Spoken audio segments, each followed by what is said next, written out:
자, 오늘 말씀을 보니까 사람들이 예수님께 많이 나오는데 그중에 어떤 사람들은 아이들을 데리고 나와서 뭘 받으려고 했느냐면 안수를 받으려고 했습니다.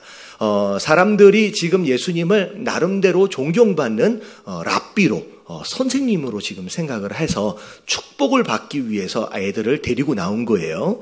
자, 근데 오늘 말씀을 보니까 아이들을 데리고 나온 이 상황에 대하여 제자들이 어떻게 반응을 했느냐? 이 아이들을 쫓아냈어요. 오지 말라고.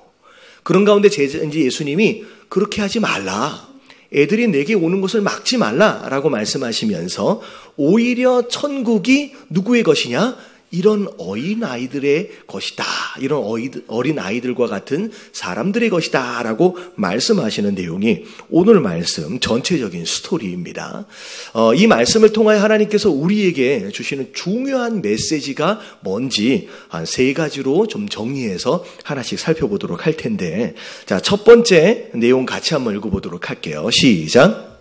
생각과 태도를 고쳐야 좋은 행동을 기대할 수 있다. 우리가 생각을 고치면 삶도 고쳐질 수 있다는 거죠. 그래서 성경은 이 생각, 마음에 가지고 있는 이 생각을 굉장히 중요하게 이제 말하고 있는데, 자, 이게 잠언 23장 7절 상반절에 보면 이런 말씀이 있어요. 다 같이 한번 볼게요. 시작. 대전 그 마음의 생각이 어떠하면 그 위인도 그러한즉. 자, 이게 굉장히 짧게 지나가는 표현인데, 그 마음의 생각이 어떠하면 그 위인도 그러한즉, 이게 뭐냐면 가지고 있는 생각을 따라 그 사람도 그렇게 되어져 간다라고 하는 그런 얘기예요.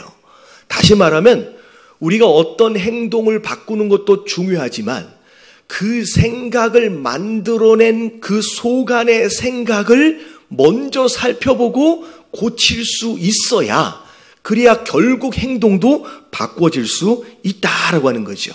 그래서 여러분, 이 종교와 신앙의 큰 차이 중에 하나가 뭐냐면, 세상의 다른 종교들은 착한 사람이 되어라 라고 해서 겉으로 드러나 보이는 착한 행동들의 변화를 추구하는 거예요. 정직하게 살아야 되고 누군가를 도와야 되고. 근데 기독교 안에서의 신앙은 맺어지는 열매를 바꿔라 라고 말하기 전에 그 행동의 근거가 되어지는 네 마음의 생각이 무엇인지를 확인해서 먼저 뭘 바꾸라는 거예요. 이 안에 들어있는 생각을 바꾸라는 얘기가 사실은 신앙의 가장 기초다는 거죠. 자, 그래서 이제 본론으로 넘어가겠습니다. 저 2번째. 자, 2번 같이 한번 읽어볼게요. 시작. 교만과 이기심을 버리지 못한 신앙은 결국 바리새인이 된다. 자, 왜 제자들이 이 어린아이들을 쫓아냈을까? 부모님, 어린아이들 데리고 나오는 이 부모님들로 하여금 못 오도록 거부했을까? 이러면 이유는 그들 마음 가운데 이 2가지의 생각으로 가득 차 있었어요. 자, 첫 번째가 무엇이냐면 교만한 마음이에요. 자, 누구에 대한 교만한 마음이냐? 어린 아이들에 대한 교만한 마음이에요. 자, 이 아이들이 예수님께 나올 때에 이 제자들이 어떤 마음을 품었느냐? 이런 애들이 뭘 안다고 여기까지 나왔을까? 이런 마음을 갖는 거예요. 이 어린 아이들을 향하여서 무시하는 마음, 여러분, 이런 마음들이 사실은 이 아이들이 가까이 오지 못하도록 막게 되는, 어떻게 보면 첫 번째 원인일 수 있을 것 같아요. 자, 2번째, 이 제자들 마음 가운데 어떤 마음이 있었냐면 이기심과 욕심이 있었습니다. 지금 예수님과 더불어 한참 말씀을 듣고 은혜를 받고 있는 상황 가운데 애들이 지금 안수를 받겠다고 나왔을 때, 여러분, 애들이 조용히 나왔을 상황이 아니겠지요. 여러분, 이 아이들이 뭐 했을 것 같아요? 막 떠들고 난리가 났을 거예요. 우리 종종 우리 아이들 무슨 프로그램 한다고 해서 같이 합동 예배를 드려보면 예배가요, 집중이 안 돼요. 이게 애들이 가만히 안 있거든요. 근데 이렇게 반응하고 있는 상황으로 인하여 이 제자들이 지금 이 아이들로 인하여 우리가 뭘 받는다고 생각했느냐? 방해를 받고 있다고 생각하는 거예요. 이 아이들 때문에 지금 잘 못 듣고, 이 아이들 때문에 내가 은혜를 못 받고 있다라고는 생각이에요. 그러면 이게 사실은 이기적인 마음이고 이게 욕심이라는 거죠. 결국 이 두 가지 마음으로 인하여서 이 제자들이 이 아이들을 쫓아내는 상황이 되었다라는 거예요. 근데 하나님 말씀에 보면 이 두 가지 마음이 사실 신앙생활에 있어서 굉장히 무서운 어떻게 보면 영적 병들 가운데 하나입니다. 그래서 빌립보서 2장 3절서부터 4절까지를 보면 자 2장 3절부터 4절까지 3절만 같이 한번 읽어볼게요. 시작. 아무 일이든지 다툼이나 허용으로 하지 말고 오직 겸손한 마음으로 각각 자기보다 남을 낮게 여기고. 자, 어떤 일에서든지 무엇으로 하지 말래요? 다툼이나 허용으로 하지 말래요. 여러분, 이 관계 안에서 왜 다툼이 생기는지를 잘 들여다보면 여러분 무엇 때문이냐? 다른 사람들을 향하여 무시하고 아래로 내려다보는 그런 마음, 이게 사실 교만한 마음인데 이 마음이 모든 다툼의 근원이 된다는 거예요. 그래서 다툼이나 허용으로 하지 말고 오직 어떤 마음을 가지래요? 겸손한 마음을 가지고, 자, 겸손한 마음이 무엇인지를 정확하게 설명하고 있어요. 각각 자기보다 남을 어떻게 여기라. 여러분, 이게 지읒받침이 아니에요. 아래로 내려다보라는 얘기가 아니라 어떻게 낮게 여겨라 라고 하는 거. 여러분, 이런 겸손한 마음을 가지시기에 되길 주님의 이름으로 축원합니다. 내가 옆에 사람보다 똑똑하다, 내가 옆에 사람보다 잘났다라고 생각하는 순간 이 옆에 사람을 무시하게 되고 결국 그 무시하는 행동들이 결국 다툼과 허용을 만들어낸다라는 거예요.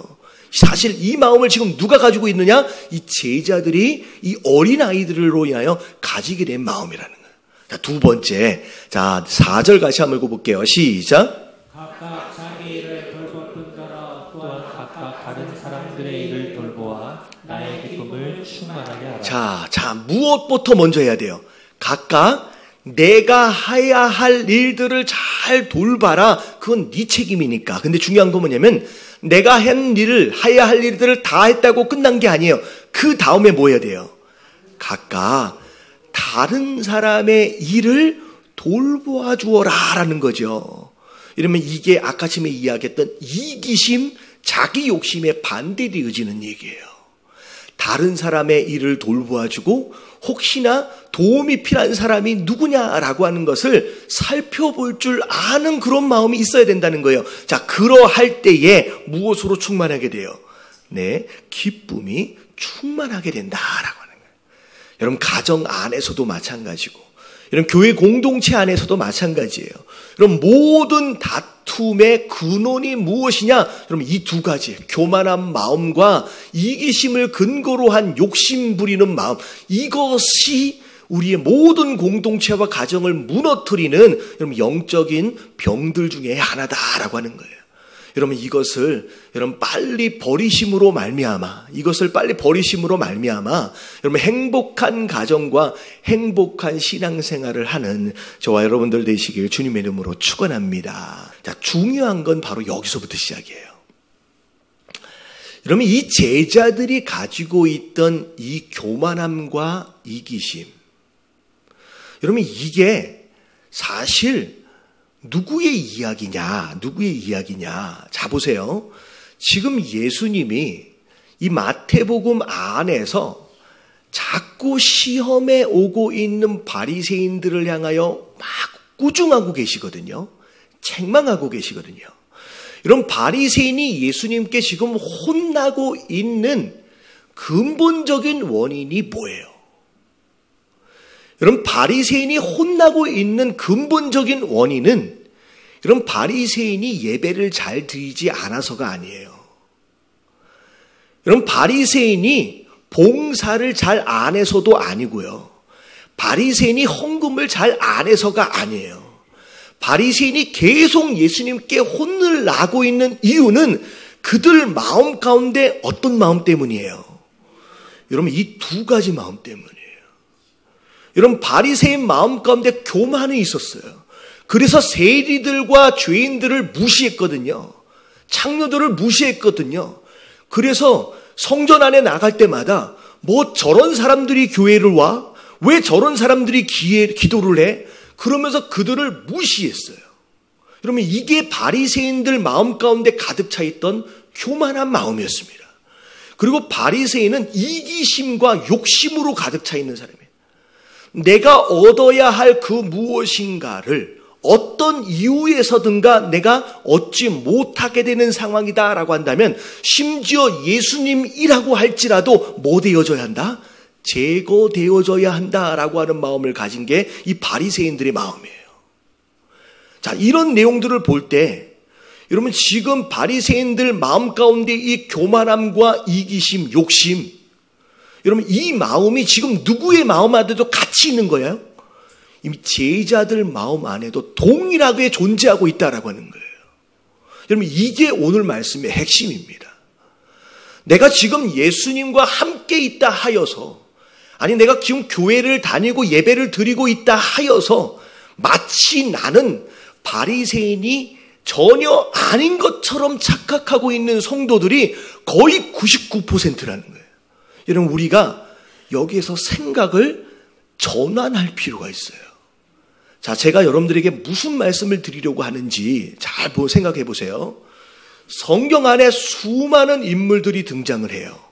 근데 이 등장하는 인물들 가운데 소위 말하는 착한 사람들, 하나님 앞에 쓰임받는 사람들, 아니면 하나님 앞에 혼나고 심판받는 이 두 부류의 사람이 있다라고 했을 때 일반적으로 성도들은 성경을 읽으면서 자, 착한 사람들은 다 누구 얘기하는 것 같아요?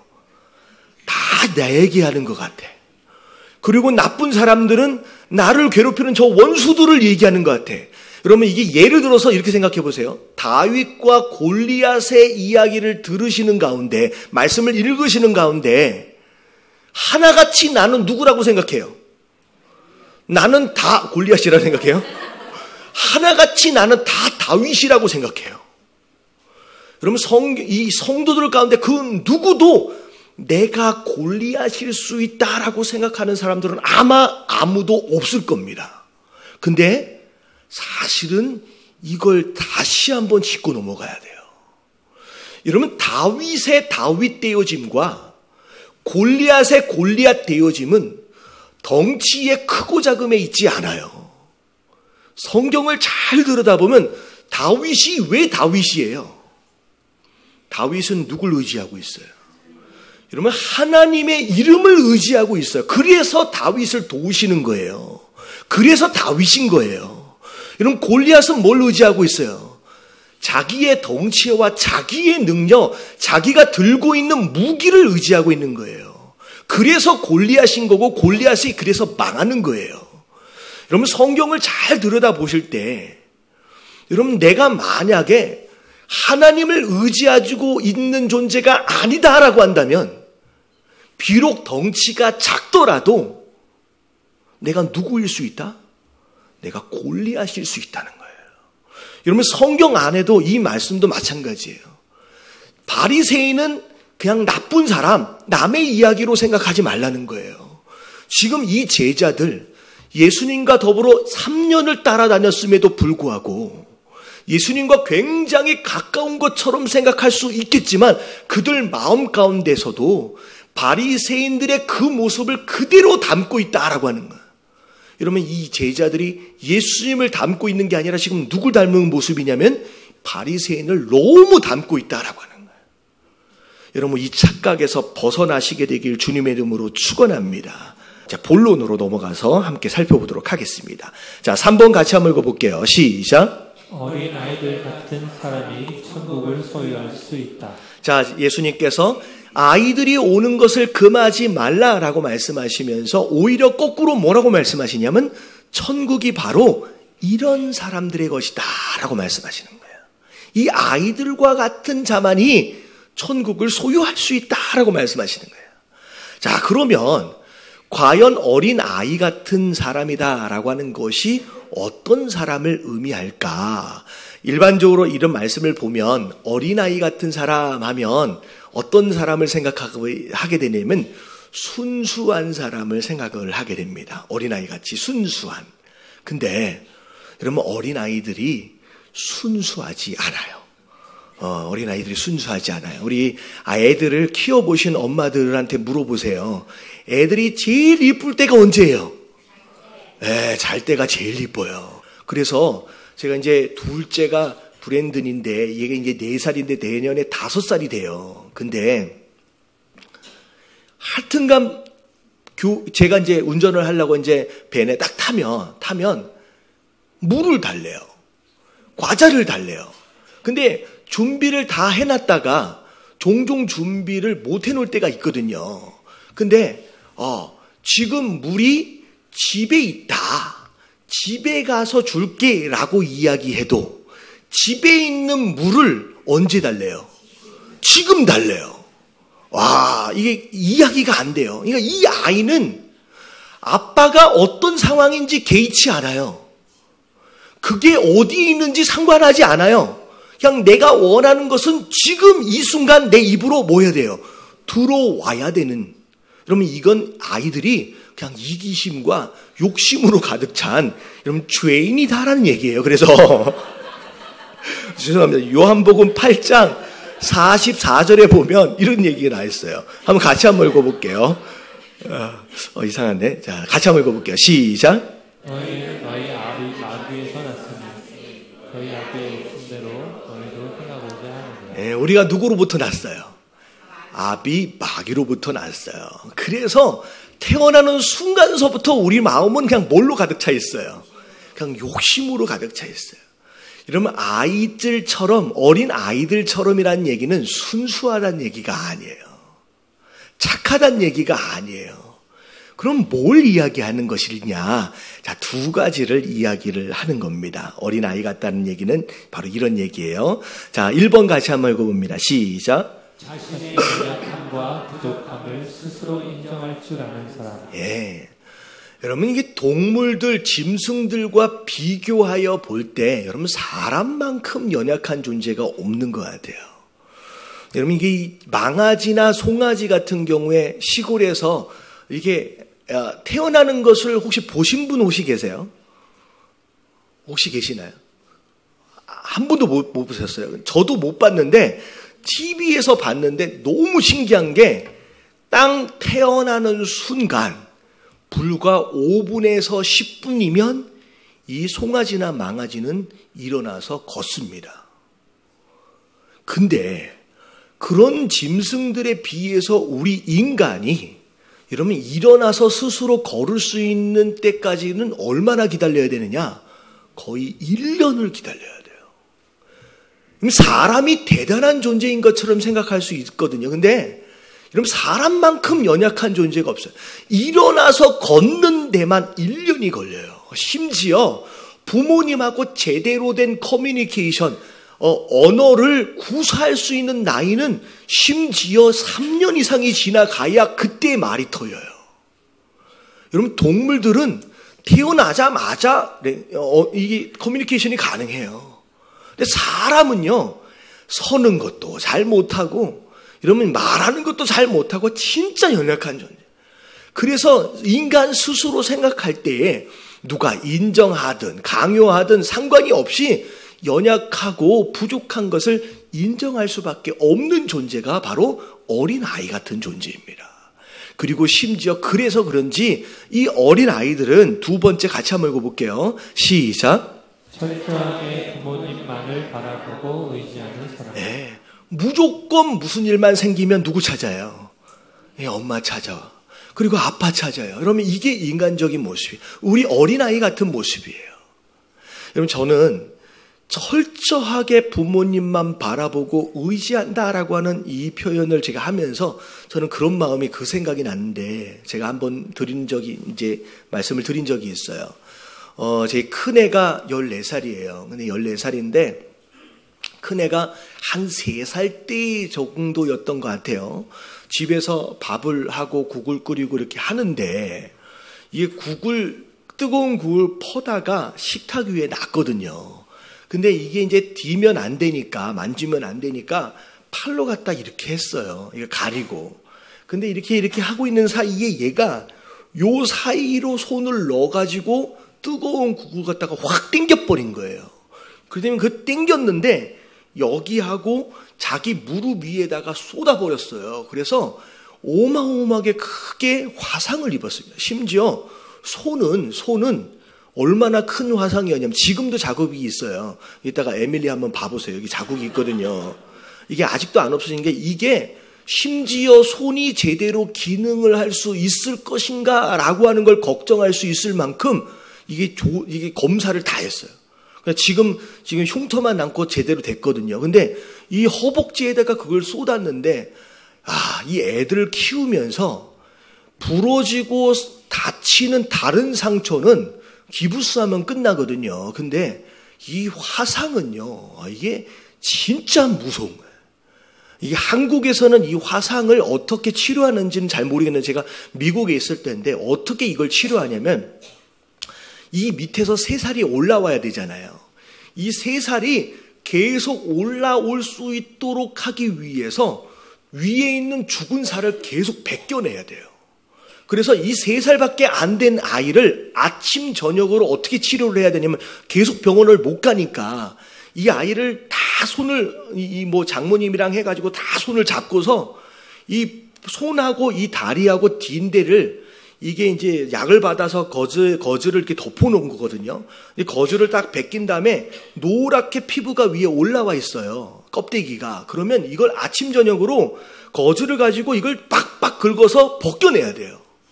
그리고 나서 피가 올라오잖아요. 그러면 그걸 약을 받아서 덮어놓으면 저녁 때 신기하게 새살이 올라오면서 노란색 또 껍질이 생겨요. 그러면 저녁 때 또 이걸 긁어서 벗겨내야 돼요. 그러면 이걸 벗겨내는 작업을 통하여서 밑에 있는 새살이 올라오면서 흉터가 최소화돼요. 그럼 이게 미국식 치료하는 방법이거든요. 근데 이걸 집에서 누가 해야 돼요? 아무도 못해. 제가 다 해야 되는 거예요. 근데 얘는 묶어놓은 건 아니고, 이거 잡고서 이걸 벗겨내는데 얘는 그냥 자지러져요. 너무 아프니까 막 자지러지게 울어요. 그리고 나서 이걸 다시 덮어요. 그러고 나서 이렇게 묶어줘요. 근데 너무 신기한 게 뭐냐면 지금 애 입장에서 볼 때 이게 지금 치료를 받는다라고는 모를 거예요. 그냥 단지 아빠가 나를 뭐하고 있다라고 느낄 것 같아요. 이 아빠가 지금 나를 아프고 힘들게 만들고 있다라고 느낄 거예요. 아빠를 되게 미워할 것 같거든요. 그래서 제가 이걸 하면서 얘가 나를 되게 미워할 것 같다. 저에게 굉장히 큰 상처를 내가 일부러 주고 있는 상황이 될 것 같아서 마음이 그렇다고 했나? 너무 신기한 게 뭐냐면 제가 다 벗겨내고 치료를 해준 다음에 다른 사람에게는 안 가요. 누구에게 오냐면 좀 전에 자기를 힘들게 만들고 아프게 만들었던 저에게만 안겨요. 다른 사람한테, 엄마한테도 안 가요. 저한테만 안겨서 제 목을 다 끌어안아요. 이러면 애들이요, 조금만 크면요, 매를 드는 부모님을 피합니다. 근데 이 갓난장애는 매를 들었다라고 할지라도 그 부모의 목을 안는 거예요. 그럼 이게 생존 본능이에요. 예수님이 지금 이 말씀을 하시는 거예요. 비록 매를 맞는다라고 할지라도 여러분 신앙인으로서 우리가 생존할 수 있는 품은 누구 품밖에 없어요? 아버지의 품밖에 없어요. 힘들어도 아버지를 찾고 힘들어도 하나님을 찾는 그 마음을 가진 자, 끝까지 하나님만 바라보고 끝까지 하나님을 의지하는 그 마음을 가진 자가 곧 어린 아이 같은 마음이고, 그 마음을 가진 사람에게 하나님께서 뭘 주신다? 여러분, 이 천국을 주신다라고 말씀하시는 거예요. 여러분, 이 마음을 가지시게 되길 주님의 이름으로 축원합니다.